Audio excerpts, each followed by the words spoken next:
Panibagong araw nga pala sa ating lahat mga kaprobinsyano at panibagong luto serye na naman ang ating gagawin. Pero bago ang lahat, ito at kailangan muna nating isuga itong ating mga alagang kambing. Alam nyo naman na ito ang isa sa gawain natin tuwing umaga. At habang pabalik nga ako dito sa aming bahay, bigla ko ang natanaw na marami palang bunga itong aming malunggay. Ngayon ko nga lang ito napansin mga kaprobinsyano at nakatago kasi dito sa puno ng saresa. Kaya naisip ko agad na ito na lang ang aking lulutuin ngayong araw. Kaya ito at sinungkit ko na agad mga kaprobinsyano. Bale ito nga pala ay native lang na malunggay at kung mapapansin nga po ninyo ay maliliit lang ang bunga. Hindi katulad ng isa nating tanim na malunggay na mahahaba ang bunga. Mabuti na nga lang din at palagi tayong may naka-stock na pangsahog. Basta may karninas, goods na ang ating araw. Hindi naman tayo maselan para maghanap ng kung ano-ano pa. Simple lang naman yung gagawin nating luto dito mga kaprobinsyano. Sino po ba sa inyo ang mahihilig sa hagod? Kami kasing mag-anak ay talagang mahilig sa ganitong klaseng ulam. Kaya kung mapapansin nga ninyo hindi kami nawawalan ng ganitong tanim sa aming bakuran dahil ito kasi ang puno na mula dahon hanggang bunga ay makakain mo. Medyo matagal nga rin magbalat nito mga kaprobinsyano pero talaga nga namang worth it kapag nailuto na. At dahil may natirang kamoting ubi si Boss Commander, ito at isasama na rin natin. At dahil naihanda na nga natin lahat, ito at mag-uumpisa na tayo sa ating luto serye. Alam ko naman pong may idea na kayo kung ano ang gagawin nating luto dito. Pasasarapin lang naman natin itong ating simpleng karninas. Gisahin lang natin ng mabuti itong kamatis sa bawang sibuyas. Lagyan natin ng kaunting bagoong na halubaybay at saka natin italbog itong 2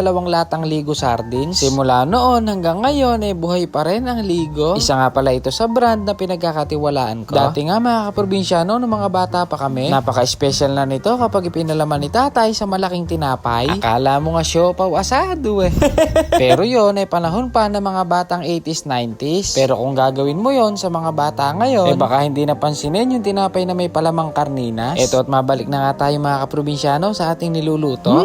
Pagkabango nga naman ng halimuyak ng ating ulam mga kaprobinsyano, budburan na nga rin natin ng kaunting seasoning. Tapos itong siling panigang na kinuha natin sa ating bakuran. Saka nga natin takpan sandali mga kaprobinsyano. At ilang minuto nga lang, ito at palagay ko naman ay malambot na itong kamote at hagod. At dahil ganyan na nga yung datingan mga kaprobinsyano, pwede na natin tikman yan.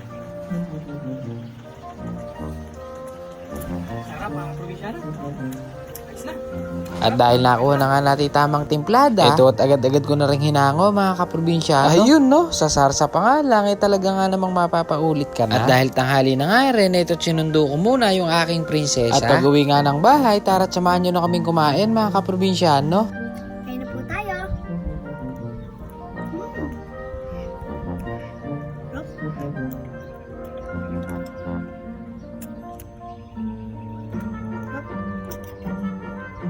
Kahit simple nga lang itong aming ulam mga kaprobinsyano, talaga nga namang nagustuhan ng aking prinsesa. Ay sarap nga ng sabaw nito mga kaprobinsyano. Abay naglalapot nga rin Good. Sarap. Nakakamay ka pa. Sardinas. Kamote. Sarap dito. Terno ba? Naku po mga kaprobinsyano, kahit ganito nga lang ang ating ulam ngayon, paniguradong masasagad din ako ng kain nito. Ano po kumain mga kaprobinsyano? Sarap to, hagod. Napakalambot. Abay ganado nga rin itong aking bayo. Namiss nga rin daw niya yung mga ganitong klaseng ulam. At doon daw kasi sa barko madalas ang karne. O paano ba yan mga kaprobinsyano? Dating gawe. Kung nagustuhan nyo naman yung ating luto serye ngayon baka naman. Maraming salamat po sa inyong suporta. Bye!